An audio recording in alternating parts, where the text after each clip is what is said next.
that nothing else is happening, not one single thing, unless you get this crowd to a fever pitch, Robert. Let's go. Dallas, I need you to show me and show them the energy you've had all weekend long.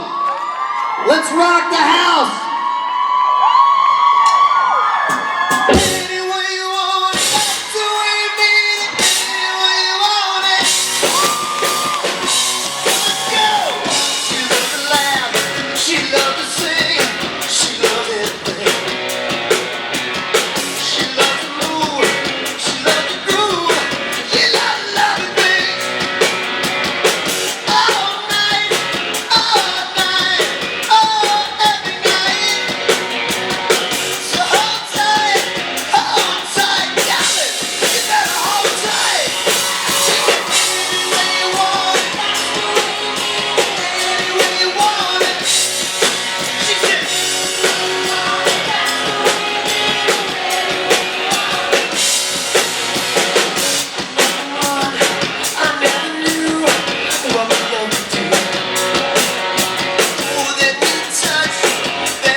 When we come to Jensen's hometown, the caveat is we're working on Jensen time. Sometimes as a rock singer and an MC, one has to lengthen the song until the walk catches up to the stage. But in the meantime, I ask you, are you ready for Jensen? Are you ready for Texas's own Padalecki?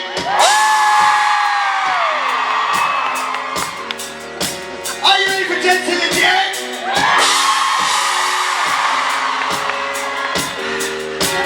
How's you guys been? Been good? It's been a fun weekend. I know I'm ready to see them. It's been a while. I just saw them backstage. They were eating chicken wings and stuff. It smelled good. Oh, they smell so good. They still, after all these years, even in spite of the chicken wings and beer, it smelled like gold. It's the musk that Richard and I talk about. And we can just bottle it up.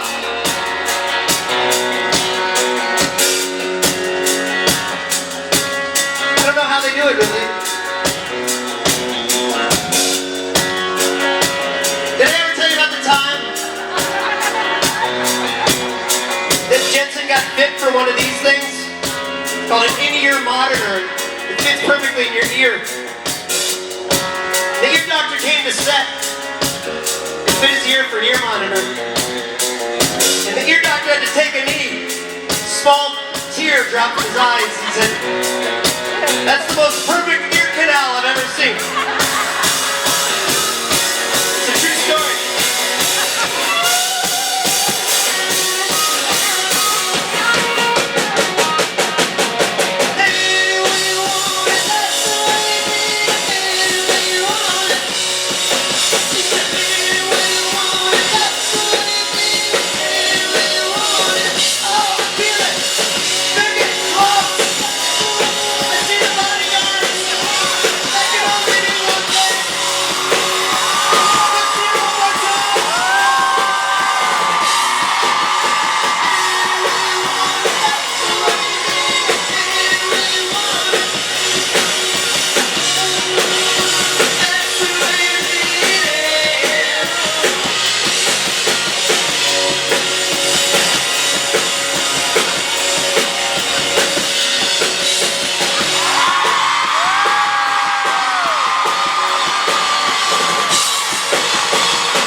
Ladies and gentlemen, loud and swing. I gotta give a little shout out to our buddy Bobo here, who just did about 15 minutes of improv during a Journey song, killing time. Talking about your We started early. There's your ear canals were I discussed. told you to do the ear canal bit. Were you also doing P90X? I was. I was simply walking on the stage. But no, we covered a lot of ground. I got to know the audience, each and every one of them. There was a lot going on. Robbie, kudos. It's very impressive. Well done. But hey, Rob Benedict. We know as much as we love Rob Benedict and appreciate that moment. This is not about Rob Benedict. Not about me. I'm going to make this official. I'm going to do it right now. Good people of Plano, Texas, Dallas, Texas, and all the surrounding counties, please, I want a big-ass Texas welcome for Jensen Ackles and Jared Padalecki.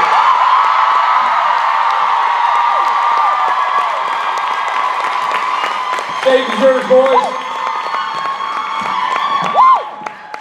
Thanks, mate. Thank you, Benny. All right. Here we go.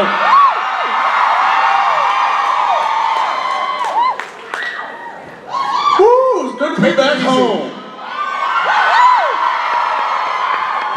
Collin County. Where are you at? Woo! Just so Oh, you guys are like, I thought we were in Dallas. Nope. Just so we're very clear, this was a gift from a dear friend who works on the show, I didn't give that to you. who's from Britain. Do y'all see it?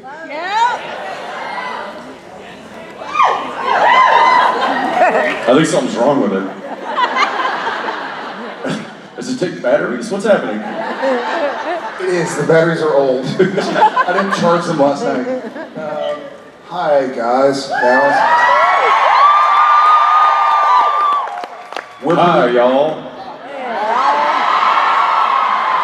Apologies ahead of time. We're a little embarrassed. We both wore our beards today. We didn't know we were going to match.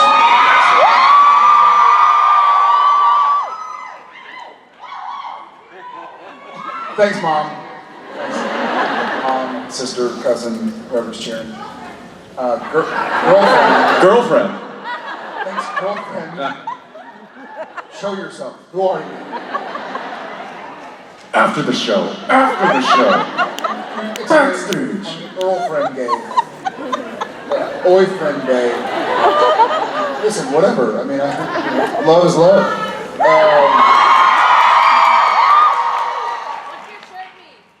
What does it mean?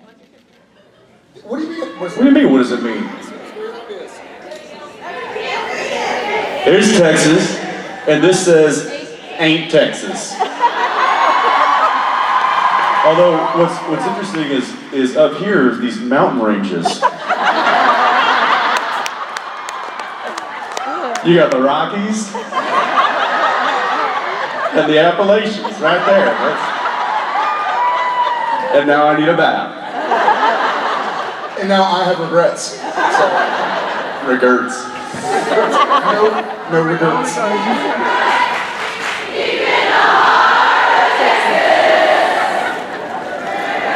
What's the next line?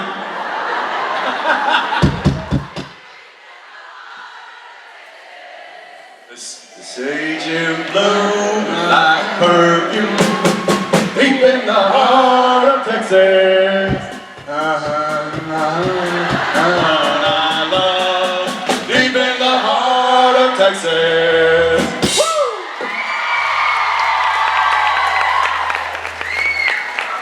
Still got it. Lord, sorry, apologies, guys. All right, let's go ahead before we embarrass ourselves some more. That was phenomenal, Gordon. That was fantastic. Hey, real quick, are you taking requests? I have a request. Okay. Can you do all the states?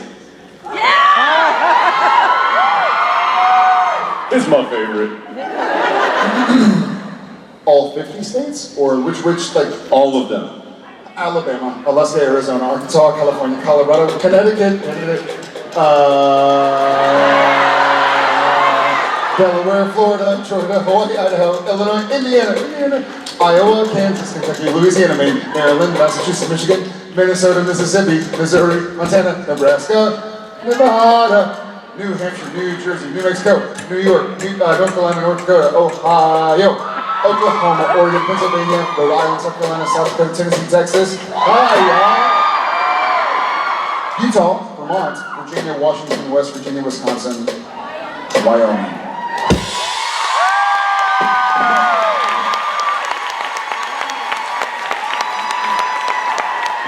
Jared Padalecki, ladies and gentlemen.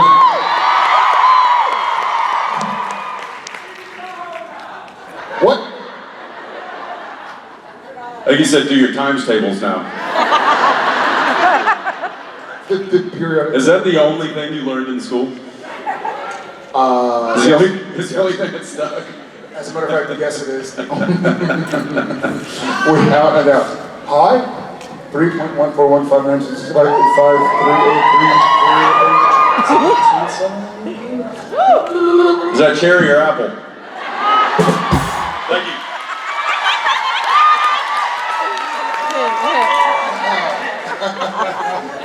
All right, there are people standing up going like, what are they talking about? I have a question.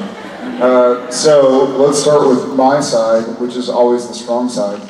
Sorry. Sorry, not sorry. Hey, I felt the mountains. I know it. In the words of Demi Lovato, sorry, not sorry. Let's go over here. What?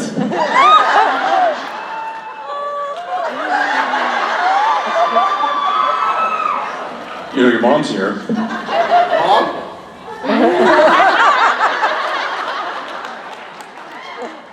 Hi, Mom. Where are you? Where's my mom and dad? Or where is them? Oh, hi. By the way, so please be kind. The OG Mr. and Mrs. Ackles and Mr. and Mrs. Padalecki are here right now.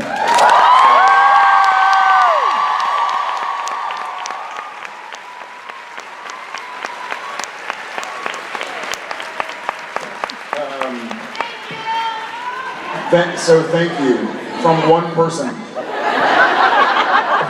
out of 1,000 is still better than 0 out of 1,000.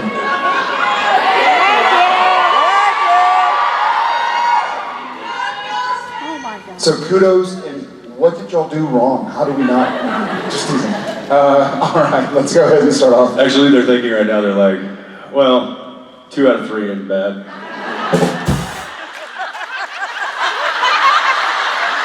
I had so many better jokes. Hey, you know, so weirdly, we went on a little world tour, and I found out that I was afraid of elevators, so now I'm taking steps to avoid them.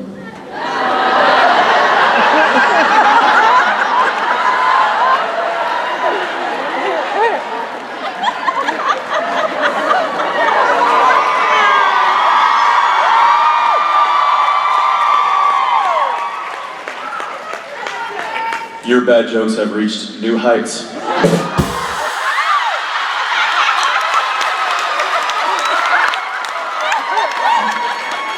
New heights? Steps to avoid them?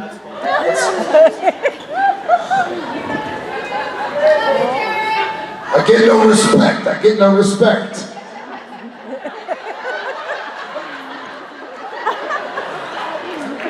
Understood. Understood. I'm sorry. He's usually much better. He's nervous in front of his mom and dad. It's true. It's true. But he brought his mountains.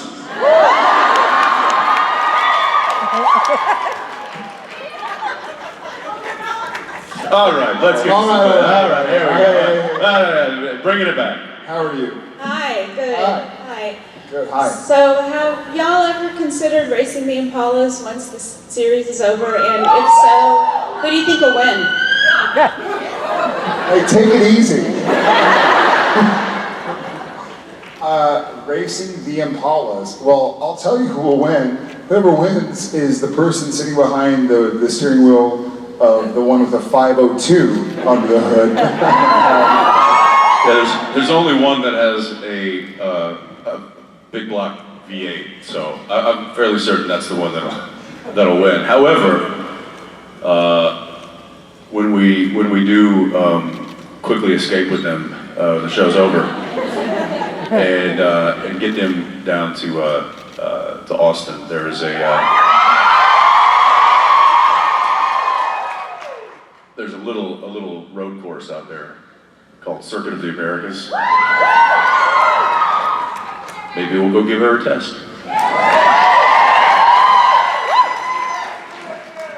Thank you. I like your crown, by the way. What's up with it? You're 50? Bravo. Happy birthday. All right. Hi there. Hi. First off, thank you both for just existing. More so Hold than on. Jared. Hold on 1 second. You can thank those 4 people over there. I did. I was like, thank you. So yes. So my question. You know what? You're welcome. Yeah, thank you. Especially thank you, Jensen. Appreciate that. My question is, so you both have your bar and your brewery. What made you guys decide to open those establishments? Beer. Well, yeah, obviously. But like, what made you feel like, you know what, that's what we want to do? Because we appreciate it. Trust me, we do. I think for me, to start, so when I was, Mom, Dad, shut your ears. Shut your ears. When I was not 21 yet, and I had my fake ID, shut your ears. I grew up. I never had a fake ID.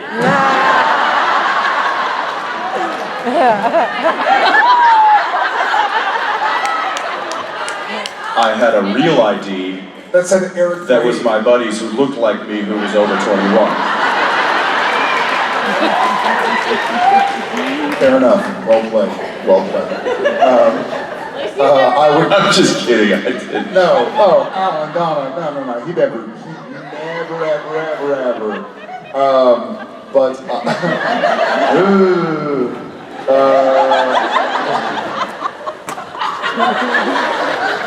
Bottled water. It really boiled down to profit margins and investment. At that time, there was a real need for that in the marketplace, and so we really kind of broke it down to what it was going to be from a capital investment standpoint, to a return standpoint. Yeah. And then it just really the numbers made sense for that particular. Could have been anything. It could have been toilet paper, but. It just. By the way, did you invest in that toilet paper? I didn't because the margins weren't there. But again, looking back at those numbers and really crunching them, really it just kind of that was the one thing that really stood out to both of us. And there's a law that prohibits one manufacturer owning a retail space. So you can't have, it's a 3-tiered system, you can't have that, it's only one. There can be a manufacturer, there can be a distributor, and there can be a retail space. He decided to take one, I decided to take the other. We're just looking for the third Winchester to get it distributed. I'll be that third Winchester. That's how you can be! I'll invest if you want. I'm down. I blacked out, what happened? Thank you for your question. Hope to see you right there. I got you. Sure. He's got some mountains of his own.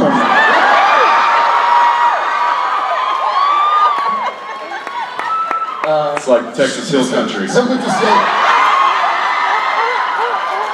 yelled, show us! Hi, how are you? Good, how are you? I live in Texas Hill Country, and I know how Amen. beautiful it is. 2 miles from the family business. So, I'm going to ask a question that I hope doesn't put you guys too much on the spot, but what would you say is the most influential thing that your parents taught you that you're passing on to your children now? How dare you? Most influential thing. All right. You want to take this first? I'll take this first. All right. So, I'll You want me to take this? no, I mean, if you want to, but I can. No, I mean, go ahead. All right. But we could, we could stall a little bit. Yes.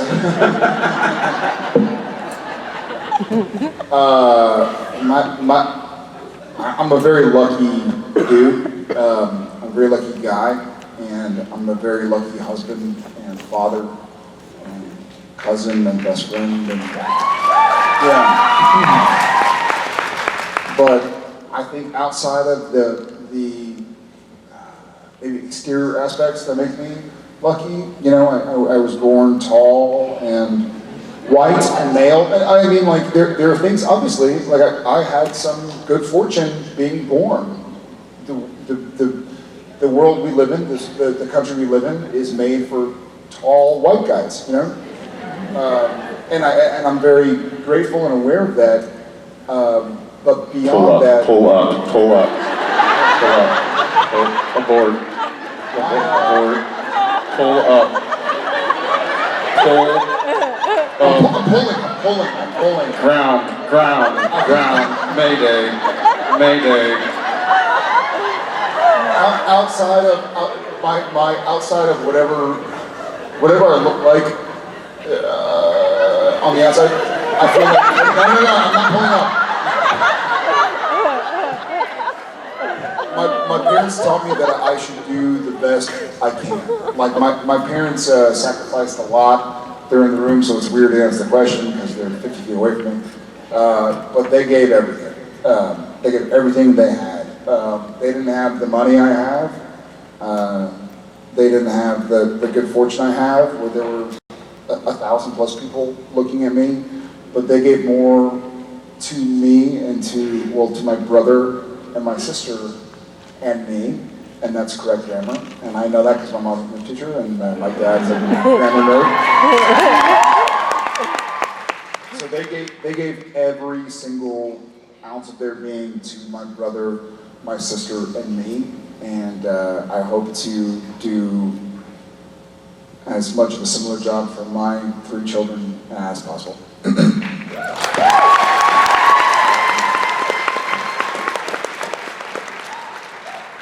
Sorry for the turbulence there, ladies and gentlemen. Looks like we will be landing ahead of a schedule. At a different airport. At a different airport.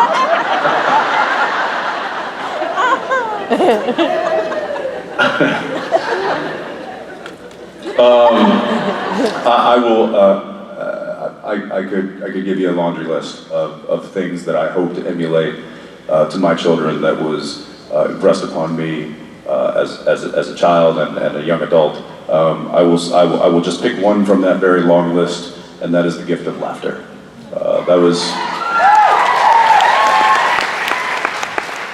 There were always jokes, albeit not good ones. But there was constant laughter in the house, and I hope to raise my children in a house of equal laughter.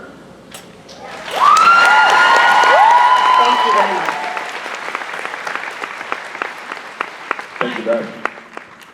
Hi, I'm Lourdes. I'm Jared.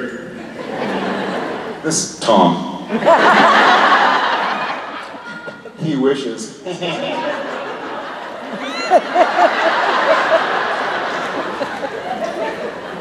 So my question is, when did you guys realize that acting was the career for you? Because as someone that's about to go into university, it's something that I wonder if I'm sure about right now. When did you guys realize that this was something that you wanted to do for the rest of your lives? That's a great question. I've thought about this before.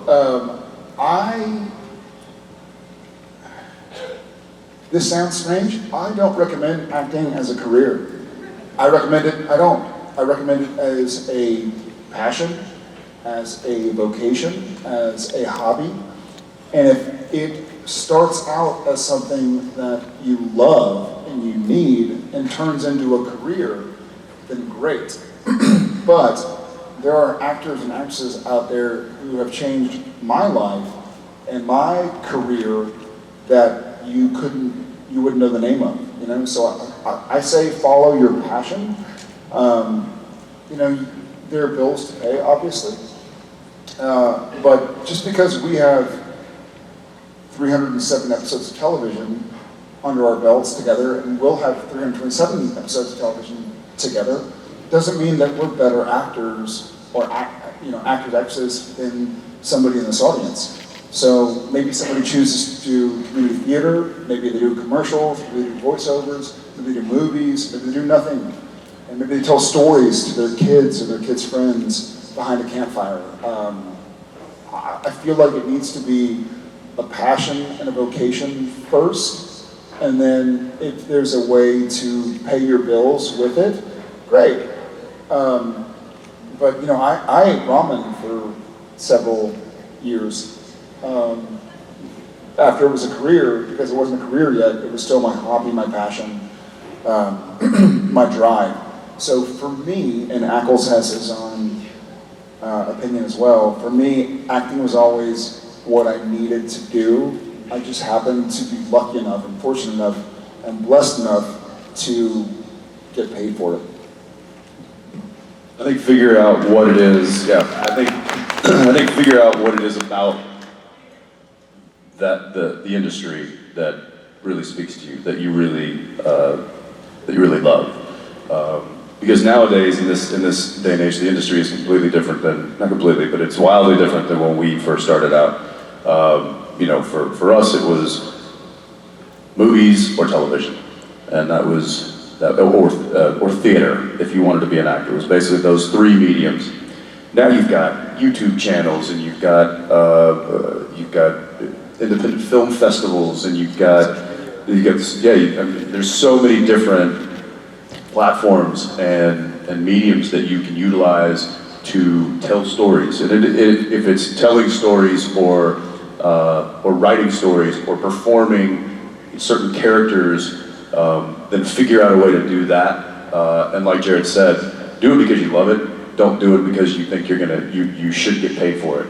I think as soon as you start going like, I want to be famous or I want to get paid, then you start losing focus of what you're really doing it for. So figure out what that is, focus on that, find a way to do it, and if you get paid for it, cha-ching. Congrats on college.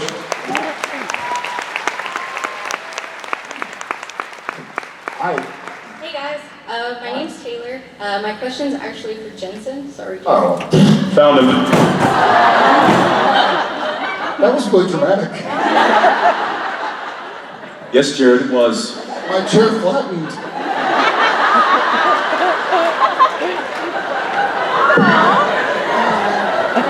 And this is why that's why we can't have nice things. So I love your voiceover work as Jason Todd in Under the Red Hood. Your big finale speech always brings me to tears every time I watch it. So where did you pull from for that beautiful speech? I have to go back and try to remember that. It was, doing something in that medium. Again, here's a completely different. Going back to the earlier question, here's something completely different. You know, you could do voiceovers. My father's been had a career in voiceover work and that kind of stuff for quite a long time.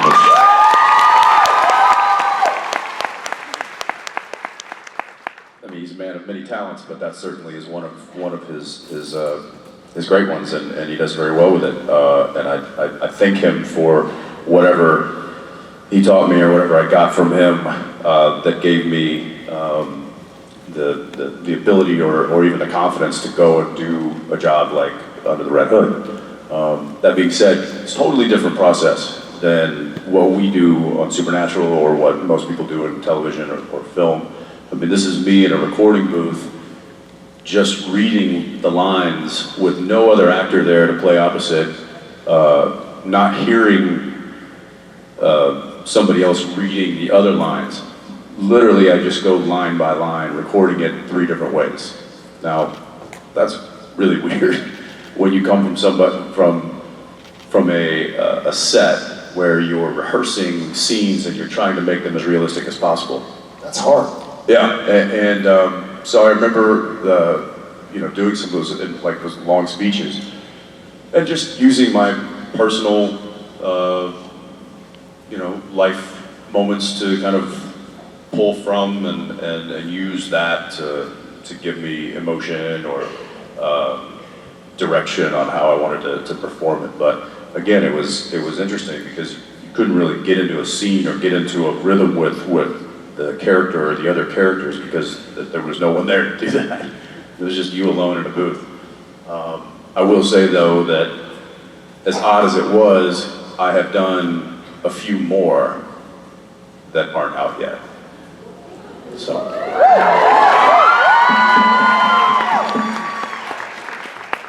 Thank you. Thank you. Thank you. Hi. So I was wondering if somebody were to sit down and watch the show from start to finish, what's one theme you would want them to take away from the show? Texas.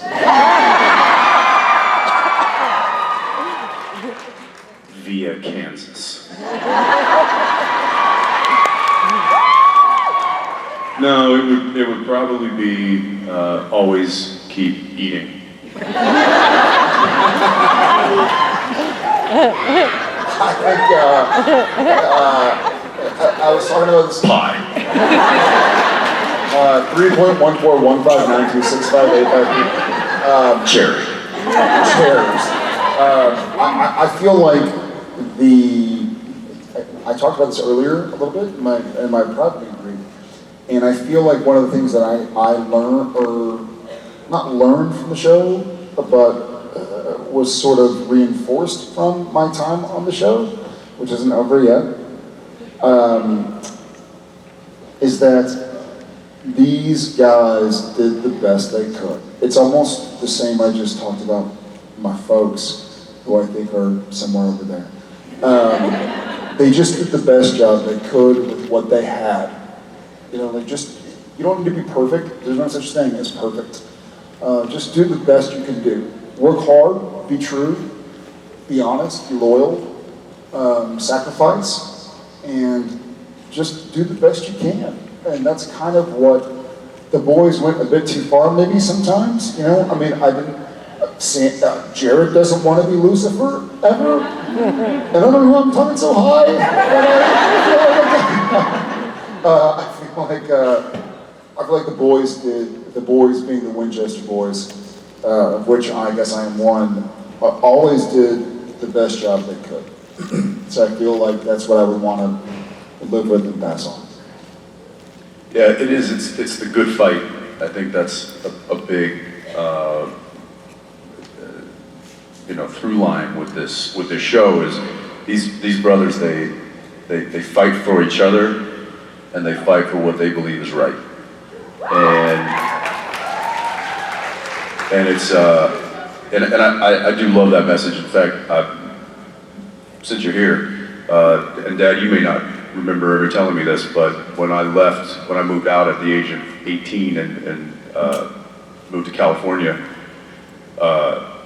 there were some great pieces of advice. One of them was, make sure you stand for something, because if you don't, you'll fall for anything. And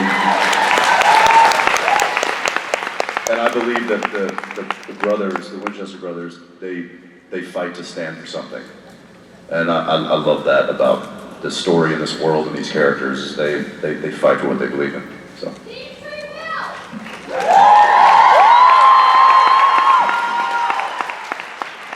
Thank you. Hi. Hi, my name's Tiffany. Hi, Tiffany. I'm Jared. Hi, Jared. This is Hi, Jensen. Hi, nice to meet you guys. See Billy? Thank you. Hi, Steven. Billy. Mike's over there. Great. So, Hey, yeah. guys. The whole gang's here. Awesome. I'm really excited. So we saw at the end of last season that Chuck kind of undid a lot of what Sam and Dean have done over the last 14 years. What would be the most difficult thing, emotionally or physically, for the boys to face again if they had to, and why? I think the most difficult thing that the boys will have to face is, Why don't you repeat the question? It's like, they ask us, when do we get interviewed? The interviewers off camera, and they'll say, you know, what is the thing that the boys, the most difficult thing that they'll have to face in the new season? And if you could just repeat the question into the camera, that'd be great. And you did that just now. What would be the most? Because here's the deal. All right, what's your answer? Well, here's the point. If somebody's like, hey, what's the scariest thing the boys can face? And I say, bears.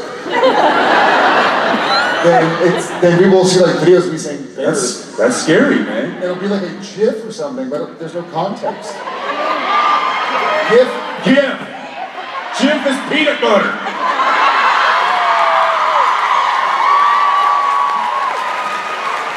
It could be peanut butter as well. It can. No, me. I'll break my chair again.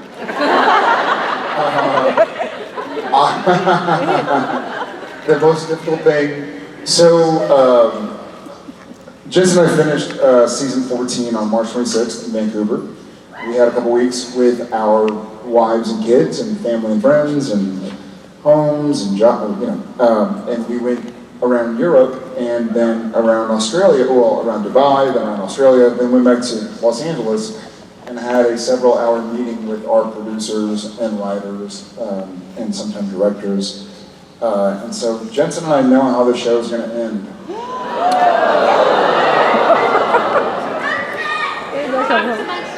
Write this down.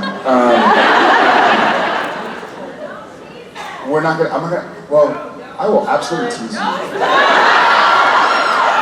You watch your track. No, I feel like I'm not going to spoil the end of the show. It means too much to me. It's been too long. I'm not going to reveal the ending. But I'll tell you whatever.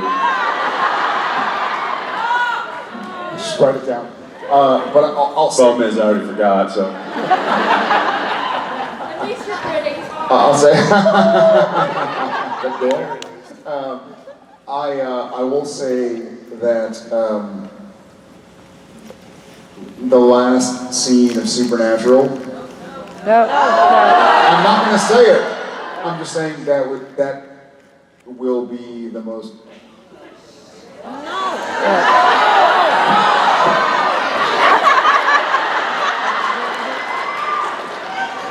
And then?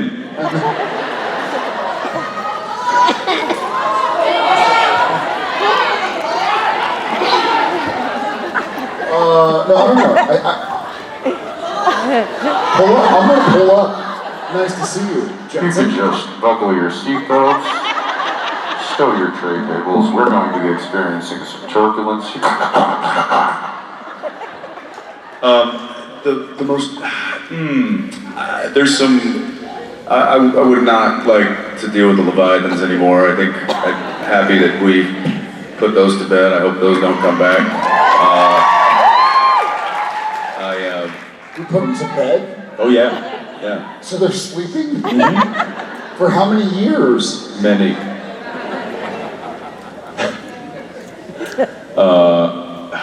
What would be, you know what, I would like to have another crack at Hookman.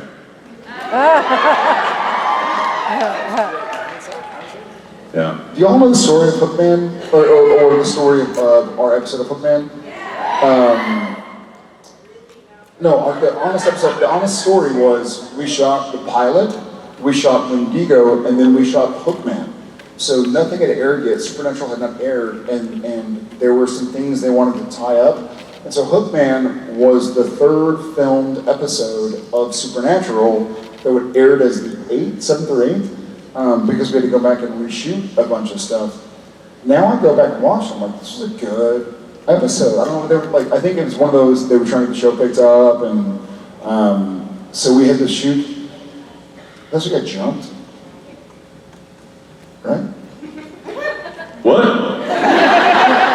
You talking to me this whole time? Bookman was one of my favorite episodes to watch because one of those stories that I tell and enjoy being told, you know, around a campfire or something. But it was a funny situation way back in the day, which was a Wednesday. By the way. Yeah, I'm trying to think of some other, like, you know, it'd be nice to kill Yellow Eyes again. Or Ruby!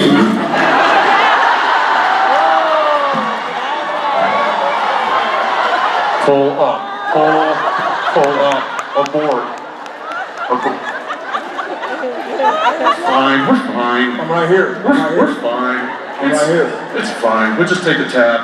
That's fine. No, we're good. I'm fine. I'm not drunk. I'm He's fine. had it. Right here. It's fine. We'll just, yeah, I'll just tab out if you just, that's great, thanks. Seriously, Ruby. No, we're good. It's fine. I think she said Luby at the cafeteria. Yeah. My bad. My ears. Yeah, it's right. It's fine.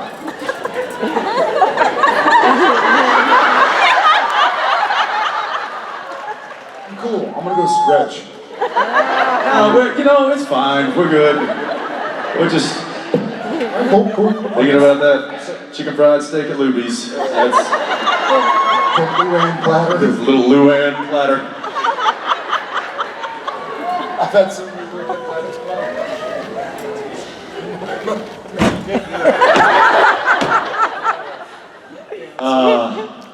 Good times. Good times. I would say if there was one thing that we've dealt with in all of the 307 episodes of Supernatural that we have filmed, if there was one thing that I would really love to not have to deal with again, that would be the bees.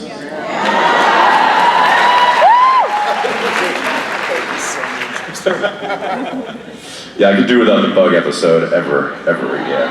If those come back, I'm out. You know what? I would literally the most uncomfortable I have ever been, or the least comfortable I've ever been, was the spitting thing, where there was the guy who was like siren, and he had like bleak on me, and it was just like ran in my mouth. It was nasty. And I have a weird thing about spit. Like, if you punch me in the face, I'll be like, what's wrong with you? Like, what's going on? You spit on me, I'll kill you. I mean it. Like, I have it's a weird thing. You could kick me in the shins, you know. You could hit me in the crotch. I'd be like, whoa, what's going on? It's true. When I talk to him, I don't face him. Just in the off chance that a little thunder comes out. I mean, it's good. Like this. Hey Jared, listen. Yeah. But I was just thinking about maybe what we're doing. That sounded like spit. Nope, I swear it wasn't. Okay. Wait. Dude, what's up? Nothing. I'm good. Okay. That wasn't spit, right? That was. And this is coming from somebody who, do you remember the when you killed the hellhound and that, it was like, you were laying on your back and you sliced him open? I killed the hellhound? Yeah. Yeah, you did. You know why? Because you're not a loose jester.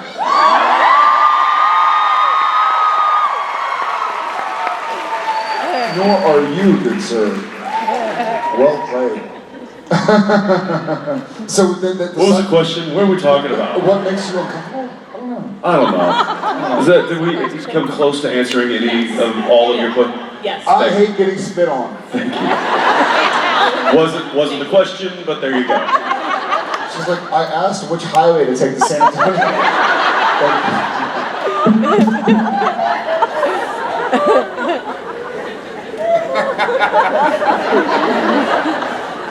Hi, how are you? Hi. I love your hair. Thank you. So, my question is, yesterday I asked Misha what's one thing that can make him so happy he gets into the empty, and he said Sam and Jean saying like they miss him, happy birthday, Merry Christmas. Will you say that first sentence one more time for me? Huh? You asked Misha what makes him happy and getting into the empty or something? No,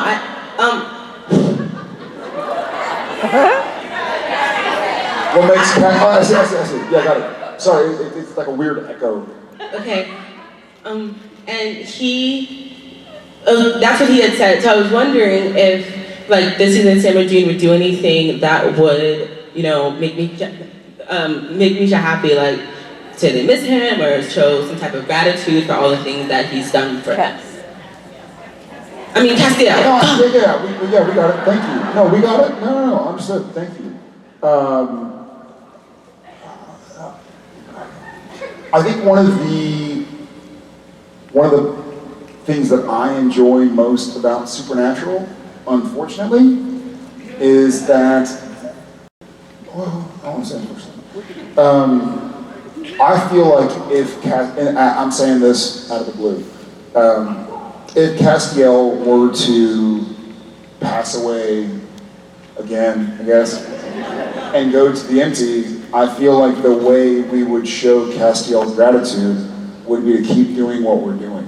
You know, I don't think it's something, I think the way the Winchester brothers have lived has been, you know, if you lose somebody, you keep on fighting the fight. You keep on doing the best you can. There's no time to grieve. And I don't think it's a good, I wouldn't recommend it for a human being that lives on the planet Earth outside of television. But I feel like there's not a lot of grieving for the Winchester brothers. It's sort of like you cry for 20 seconds and you get up and you move forward.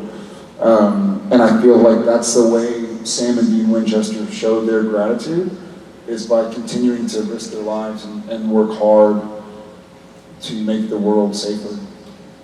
I love you back. Thanks, Mom.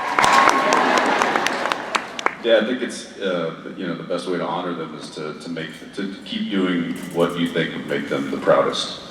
You know, what is it they say? Get busy living or get busy dying. So I don't think the brothers have a give up mentality or a, well, since we lost Cass, what's the point mentality. I think they've had their ups and downs, but I think when it really comes down to it, the best way that they can make sure that the lives that they have lost along the way weren't lost in vain is to continue fighting what we were all fighting for. Thank you. Hello, boys. Hello, boys. From Kirkenes earlier, if you remember. God bless you. Yeah, that was me. Watch your mouth. All right, so my question for you guys is, if you had the chance to change anything about the show, like a little detail, an episode, a character, or even an entire season, what would it be? It would be set in Norway. That's really cool. Or even in Tromsø, maybe. And where? Tromsø. God bless you. Watch your mouth.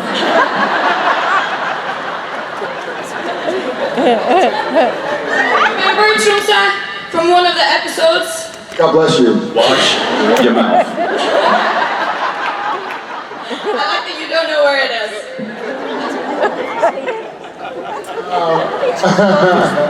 I always wished that, I mean, it's a small detail, but I always wished my brother wasn't so short.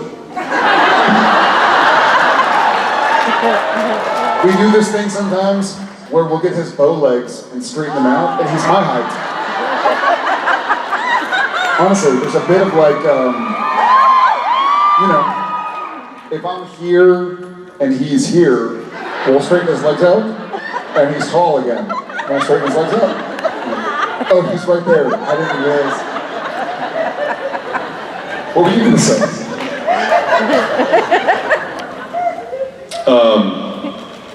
Maybe more trips to the barber shop.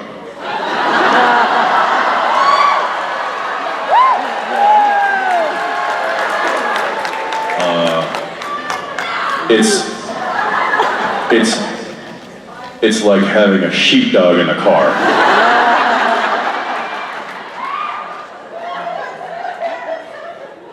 There's not a shop vac out there that can get it all up. True story. True story. Guten Tag. Or what is Norwegian for thank you? God bless you. Calm down. God bless you. Watch your mouth. You can say talk.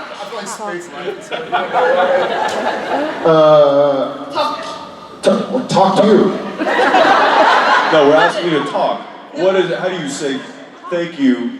Thank you is talk. Talk? Or tusen takk. Tusen takk. Don't do that. Don't say that stuff. God bless I you. feel like I need to go wash my mouth out with soap now. Tusen takk. Tusen takk. Tusen takk. And Tusen takk. thanks for coming all the way from Norwegian. Just to get here. Pretty awesome. So pretty special. I really thought you were gonna be. You missed the Jared one there because she was like, I came all the way from Norway. I so thought you were gonna go Norway.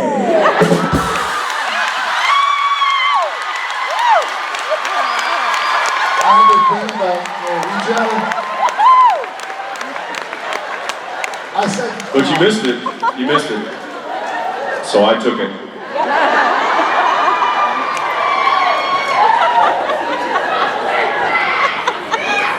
Yeah.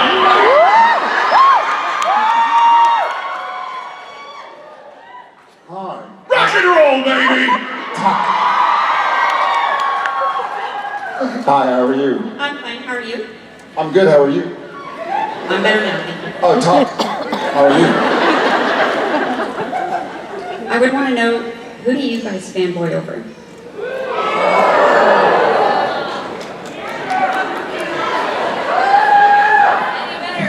I didn't understand that question.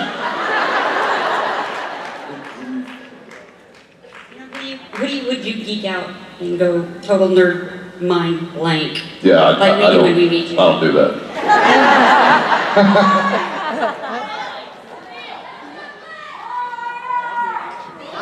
That was just like a... Someone in the audience over here literally just like...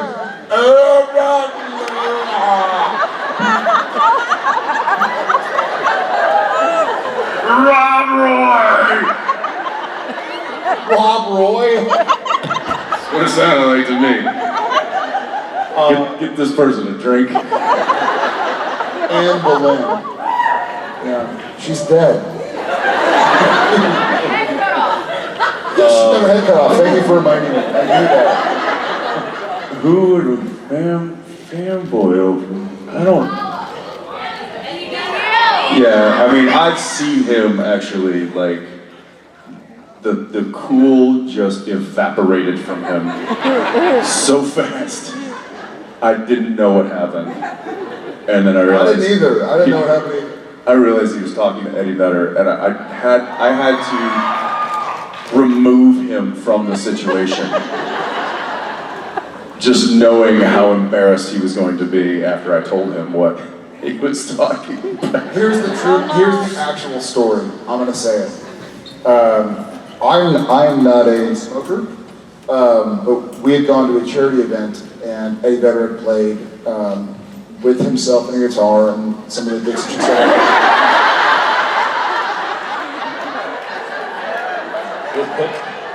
I pick you. So we after the event is over, I'm talking to I think Adam Sandler or something. Like it's like maybe 60 of us. We had no business being there. We were really not famous enough to be at this event, but there we were. And Eddie Vedder comes up to talk to whomever I'm talking to. I think it was like Sandler and another person who maybe was David Spade or something. And he comes up to like say hi to his buddies. I happen to be in the group, and he's smoking a cigarette, and I'm like, play cool, play cool, play cool, play cool. Hey, is that real? And he's like, huh? I'm standing next to him, and I'm like, what did he just say? Is that real? And I know. And there it was. It was like a vapor cloud of just anything cool that resided in Jared's body just left. And I was just looking at this shell of a person. Hey, is that real? Yeah, this is. Hey, is that real? Yeah. You mind if I do some of it or something? I mean, no biggie or whatever, but I'll do some too. Thanks, man.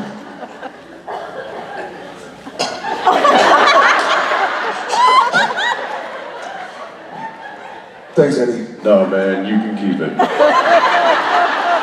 True story. And this is what I then did. I'm like, thanks, Eddie. But he's over there. Throw the cigarette down. I have a cigarette.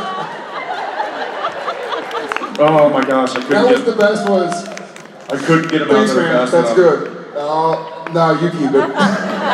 No, man, you can keep it. And he was totally cool too. Like he couldn't have been cooler about it. He was just like.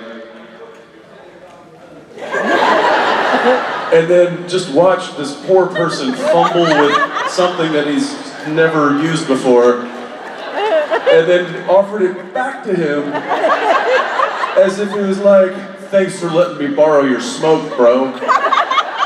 And he was like, he just kind of smiled and he was like, no, man, you keep it. Yeah, so that's who I nerd over. Thank you very much. I fortunately have not, I don't think, had a moment like that I can think of, because I avoid them like the plague. If I see somebody that I admire or that I, think I might act anything close to what he did, I won't approach them. In fact, I have this thing like, people ask, what are some actors or some musicians that you really admire? And I'll maybe list a couple. They're like, well, why don't you could probably meet them. And I'm like, I don't want to. For two reasons. One, I might act like a fool. Two, they might act like a fool.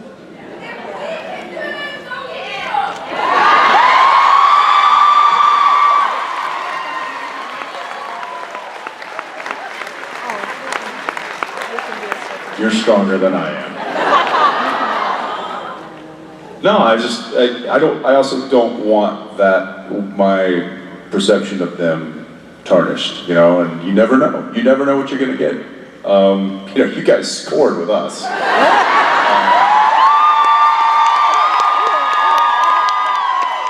Thank you so much for your question.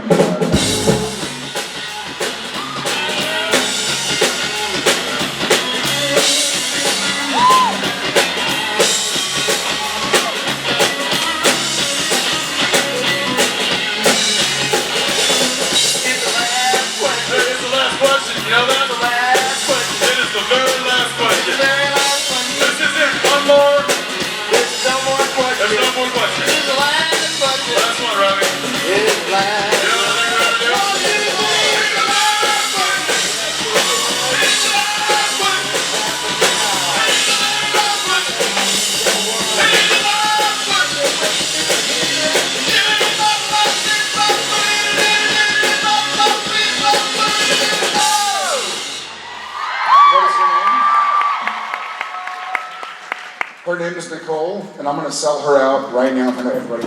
She says to me, I don't want to sit down, I'm too short. Welcome, SBN family, to Nicole from the SBN family. What is your question? One of my favorite episodes is French Mistake, so my question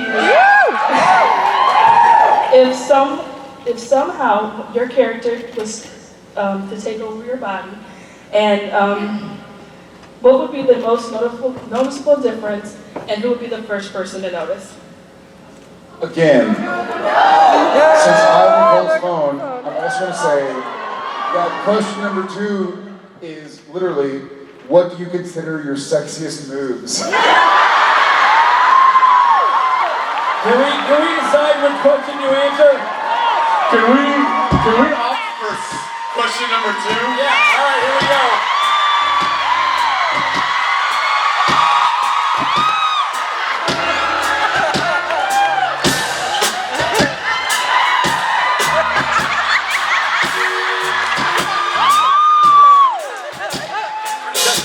sexy. Nothing sexy like the weird. He also did the Ackles elbows right before. Elbow. How many elbows? I've got one other sexy move. Then if that doesn't do the trick, this one really puts it over the top. You ready?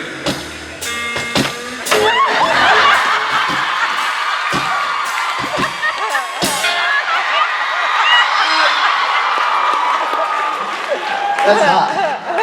I'm telling you, never failed. It works 100% of the time to get people to leave. So what was the question again? Not about sexiest moves? All right. I feel like I lost it. What was the other question? If your character was to take over, Hey, let's not go down that road. That's my sexiest move. What would be the most noticeable difference, and who would notice first? If I was taken over by if we were taken over by our character, oh, fine. For me, probably voice and anybody who talked to me. If I was taken over by my character, I don't think I would talk so much because Jared talks a lot. Hey, take it easy. Tell you that. Would you say that? He didn't say anything. He said this.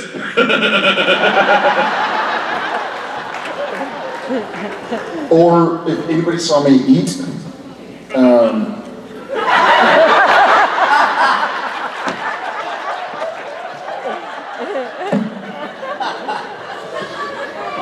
yeah.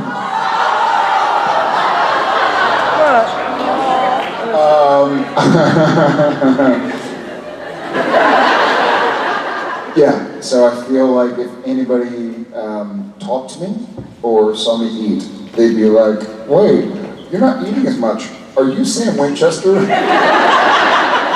hey, you're not talking as much. You're not Jared Padalecki. Wait a minute. You're not sweating as much. Are you Sam Winchester? And do you have a team of people toweling you off between takes? True story? Yes, he does.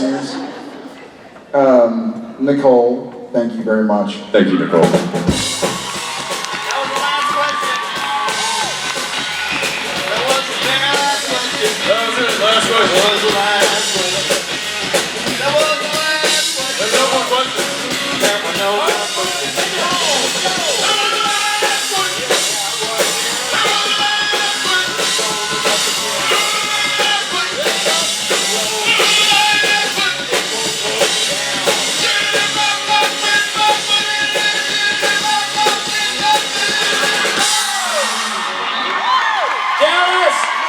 It took us 3 years to get back here, and it's been a fantastic experience.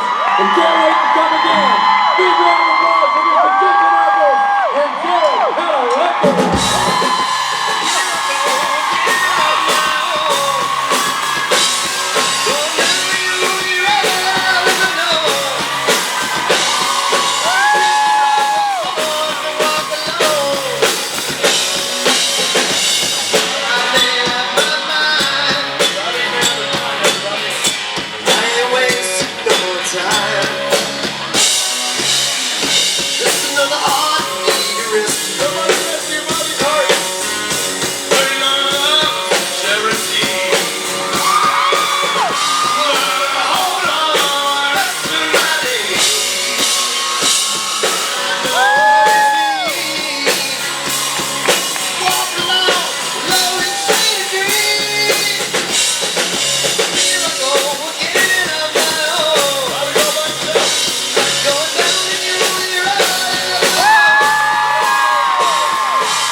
job, Dallas. Good work. And I'm glad you are reading, clearly you're reading your schedule, which is after the panel, you should stampede for the exit. So good for you. You make it unsafe in the room by moving violently to the doors. Earlier in the weekend, I thought that was the bathroom. And I kept thinking, why are so many people going to the bathroom? There's 400 urinals in there. Guys, we're going to take a little break, I think. And then we're going to come back and have a panel with a youngster named Richie Spake Jr. Yes. We're thinking, who can we put on that you've seen too much of? I know, me. So we'll be back. Get a breather, don't hurt each other, and we'll see you in a few minutes.